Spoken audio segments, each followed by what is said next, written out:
Ora, bem-vindos para mais um vídeo e hoje eu vou falar sobre a história da literatura francesa.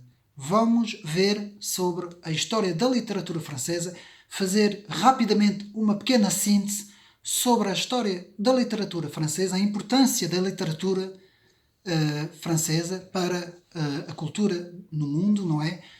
E este vídeo faz parte, tanto daquela série de vídeos sobre, portanto, a literatura clássica que eu estou a fazer, não é? Para nos ajudar, principalmente para aqueles que querem começar também, não é? E para aqueles que já começaram e conhecem bem a literatura já há muito tempo. Portanto, é um vídeo para todos, para nos ajudar também a aprofundar os nossos conhecimentos sobre a literatura, sobre a leitura, quais são as obras, como é que podemos começar, todas essas coisas. E hoje, então, eu reservei aqui para um espaço para a literatura francesa e o melhor mesmo é começar com a história da literatura francesa. E por isso eu vou basear este vídeo em duas obras, uma delas são 2 tomos.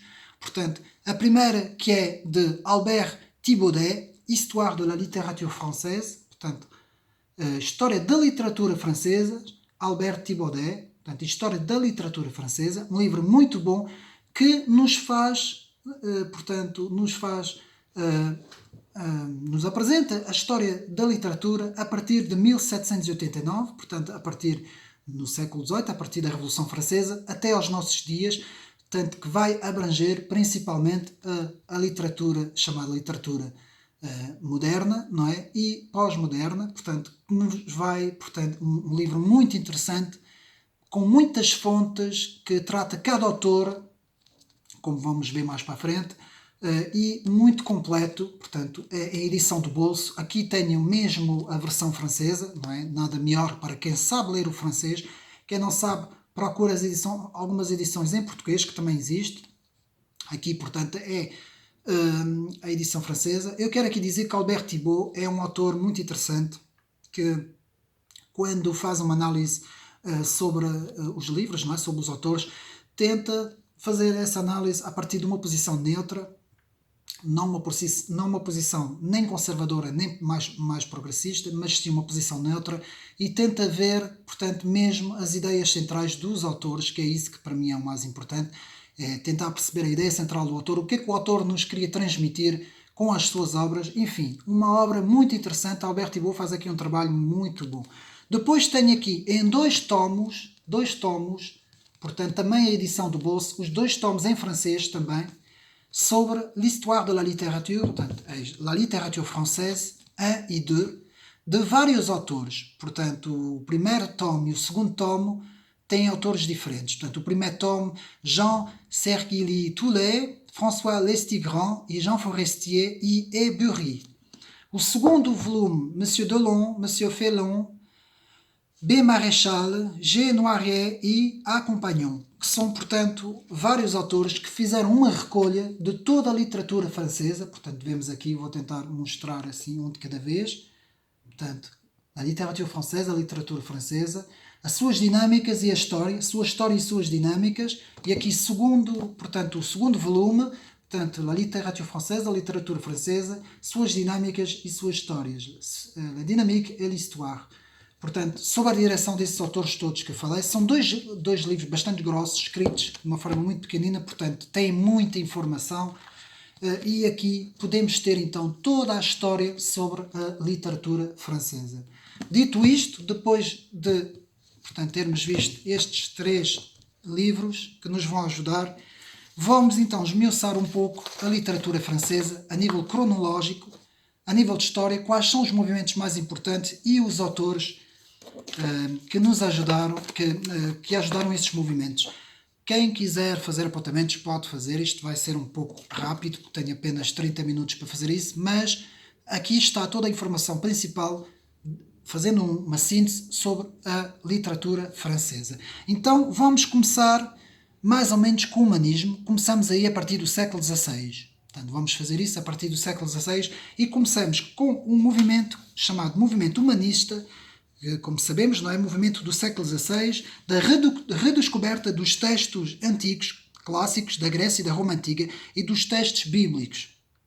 Este movimento também se caracteriza na sua filosofia como sendo o homem como o principal ator e centro do mundo e do universo. Portanto, isto é um movimento humanista. Nos livros principais deste movimento, temos os ensaios de Michel de Montaigne, portanto, os bem famosos ensaios, que eu tenho dois vídeos que podem ver sobre, portanto, a apresentação do livro Ensaios. Depois temos o Pantagruel, de François de Rabelais, muito importante este livro, François de Rabelais, que é muito interessante ler este livro. Também de François de Rabelais temos o Gargantula, também muito conhecido. Portanto, estes são os autores mais ou menos do humanismo, não é? E temos, como não podia deixar de ser, o Elogio da Loucura de Erasmo de Roterdão, portanto, que é um livro que também marcou muito portanto, esta geração do humanismo. Depois temos os autores protestantes, mas não os vou pôr aqui sobre essa primeira parte, primeira fase da literatura francesa. Depois temos o segundo movimento que vai aparecer e que começa na segunda metade do século XVI, não é? Que é o chamado movimento de La Pléiade. Eu vou explicar. O movimento de La Pléiade, segunda metade do século XVI, é um movimento que decorre do humanismo com uma certa interpretação. Aqui já podemos ver os primeiros fundamentos daquilo que vai ser a questão dos antigos e dos modernos, não é? Que vai ser uma questão muito importante a partir aí de 1687, portanto 1680 a 1687, com o famoso discurso de Charles Perrault, não é? Mas muito antes disso temos, portanto, este movimento de La Pléiade, que decorre disso, não é? Já com uma influência muito grande sobre o humanismo, em que os autores vão ser Jean-Antoine de Baïf, Rémy Belot, François de Malherbe, é um autor bastante conhecido, François de Malherbe, e Jean Dorat. São principalmente os principais atores deste movimento La Pléiade, que vai fazer uma síntese muito interessante sobre os clássicos da antiguidade e uma nova maneira de ver estes clássicos, não é? E que vai dar, portanto, a esta primeira transformação do humanismo. Depois temos o Barroco, que vai do século XVI à primeira parte do século XVII, que é um movimento que se define como uma arte carregada e emocionalmente ornamentada.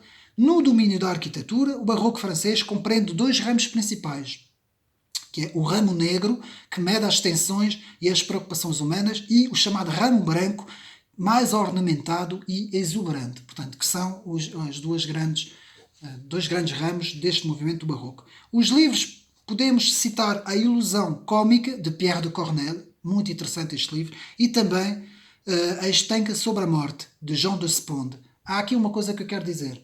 Há mais autores, eu não pus aqui os autores todos, mas esses são os principais autores de cada movimento. Poderá haver muito mais livros que se escreveram, mas esses são os autores principais.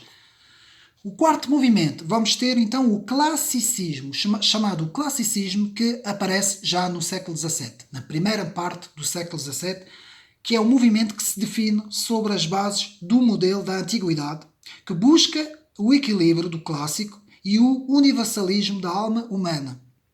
No domínio do teatro, o classicismo busca a chamada regra dos três strictos, que é a unidade, a ação e o lugar, e a verossimilhança do real possível, com o respeito pelas convenções. Portanto, isto é o classicismo. Nos livros do classicismo vamos ter o famoso Horace de Pierre de Corneille, Tartuffe de Molière, não é? Bem conhecido, não é?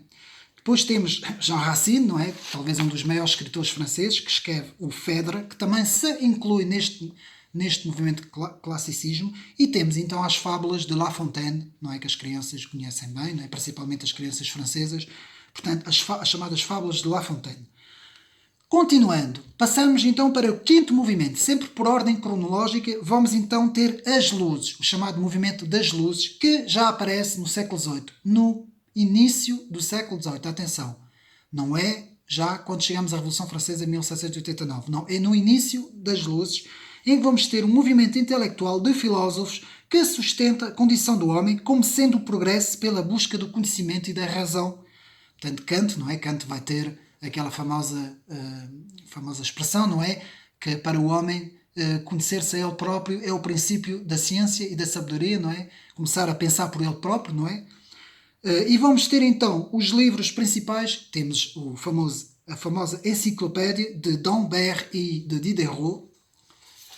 Depois vamos ter, como não podia deixar de ser, o Contrato Social, de Jean-Jacques Rousseau. Les Lettres Perses, de Charles de Montesquieu, Barão Charles de Montesquieu.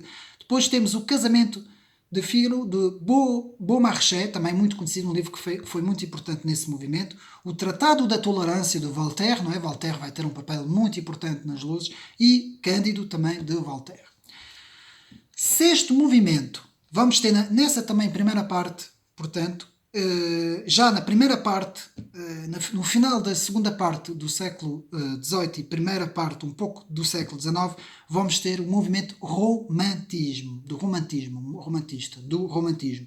Esse movimento exalta o eu e rompe com as regras clássicas do classicismo, rompe com as regras da estética, faz a exaltação do eu lírico, principalmente, também exalta a ideia de liberdade nas artes, opõe-se ao classicismo e ao racionalismo das luzes, vai designar o chamado mal do século, vai falar do mal do século, e com a melancolia do passado medieval, vai buscar uma certa melancolia do passado medieval.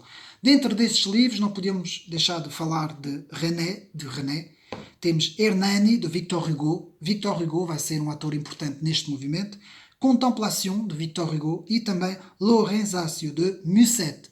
Portanto, Lorenzácio de Musset. Depois vamos ter o movimento realismo, século XIX.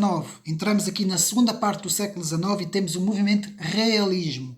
Movimento que representa a realidade o mais impessoal e o mais neutro possível. Portanto, é este movimento, o realismo, que vai ter alguns autores importantes. Vamos ter, portanto, Champfleury, que vai escrever o realismo. Ele tem mesmo o título, não é? O título da obra é mesmo o realismo, de Champfleury. Depois temos a grande obra muito conhecida, O Vermelho e o Negro, de Stendhal. Temos Le Père Goriot, de Balzac. E ainda Madame Bovary, de Gustave Flaubert, um livro muito importante. Portanto, eu aconselho a sua leitura, de Gustave Flaubert.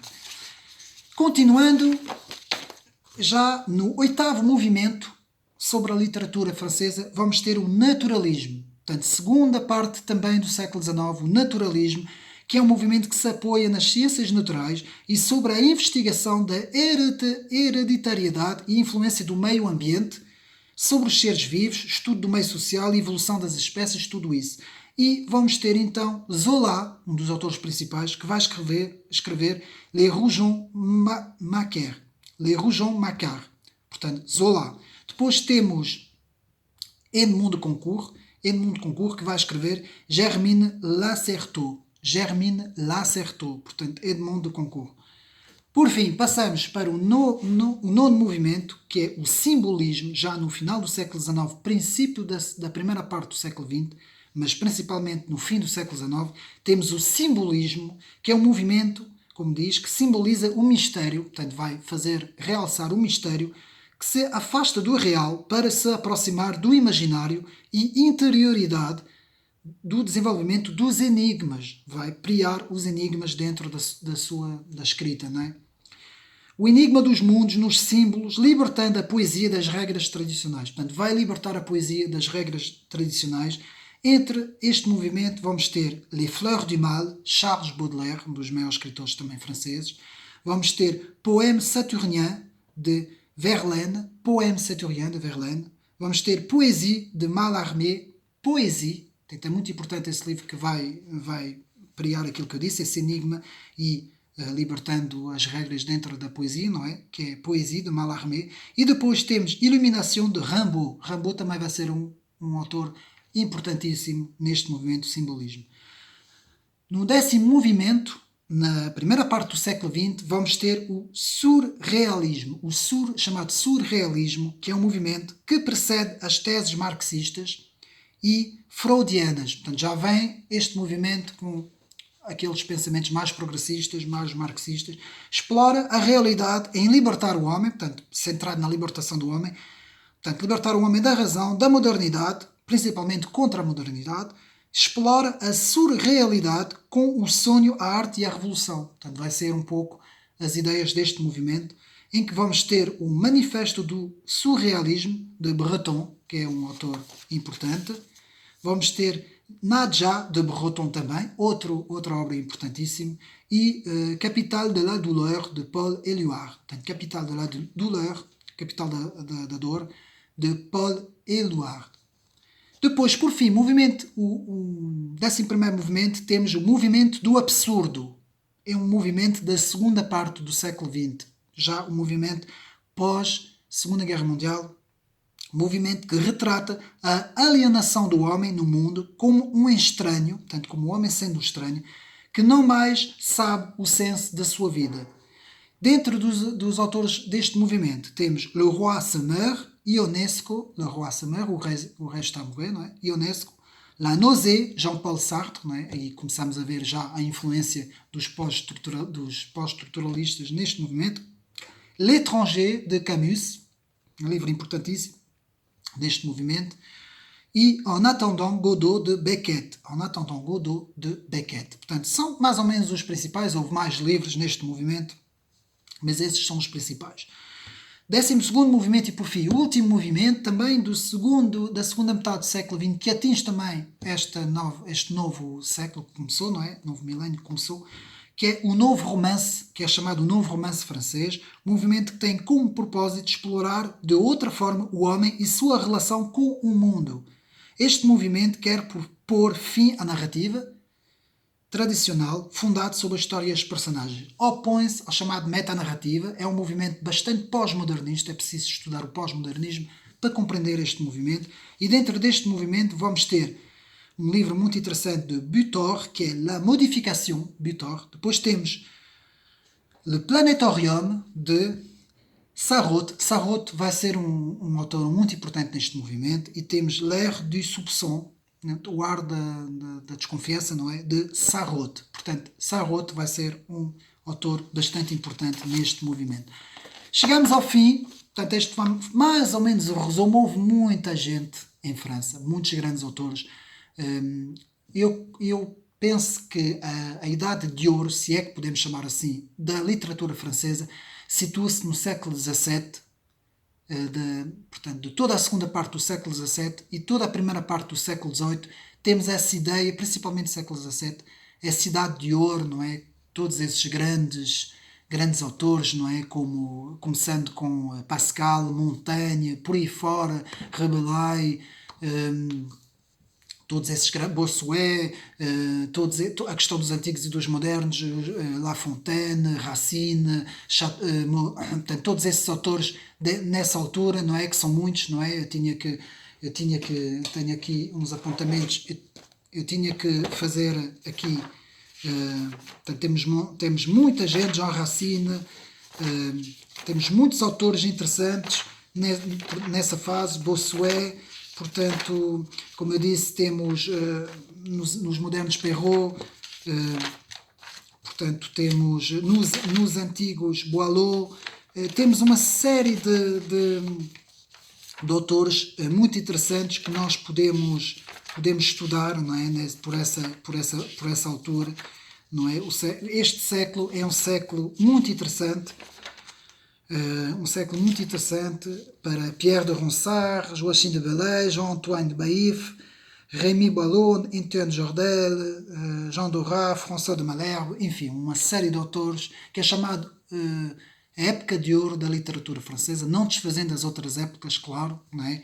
Mas é uma época em que os autores buscam os clássicos e tentam fazer uma síntese desses clássicos, dando um toque da própria época em que esses autores viviam, e de facto houve grandes autores, não é? Porque é a síntese do cristianismo antigo, medieval, com os clássicos da Grécia Antiga e da Roma Antiga, principalmente da Grécia Antiga, prefaz aqui uma síntese muito interessante que esses autores fizeram no século XVI, não é? E até começaram a fazer no século XV, já na segunda parte do século XV, indo começando na primeira parte do século XVI, com autores que foram muito importantes, e eu penso que essa parte é uma parte muito interessante da literatura francesa, como também, sem dúvida, houve obras muito interessantes na época de Chateaubriand e todos esses grandes autores que depois escreveram, não é?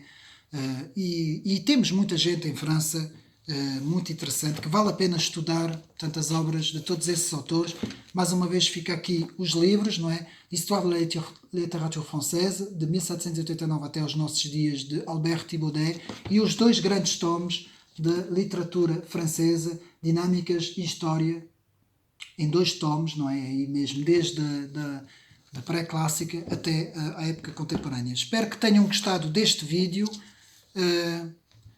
e, mais uma vez, espero que tenha aberto o gosto da leitura, porque há muitos livros para ler. Ler é uma coisa que devemos buscar mesmo, além de ser uma paixão, não é? É uma coisa que nos dá uma alegria muito grande na vida, podermos ler e viajar, porque não se esqueçam, a leitura é um diálogo que nós estamos a ter com o autor. Portanto, é um diálogo fantástico que nós temos com o autor e que o autor tem connosco. Espero que tenham gostado deste vídeo e fica aqui já o prometido do próximo vídeo, número 4, sobre a literatura. Iremos ver um autor muito interessante, Michel Houellebecq. Vou apresentar aqui as obras todas de Michel Houellebecq, um autor francês, talvez um dos maiores autores franceses da atualidade, dentro da literatura francesa. Espero que tenham gostado e fica aqui um abraço e mais uma vez até a próxima.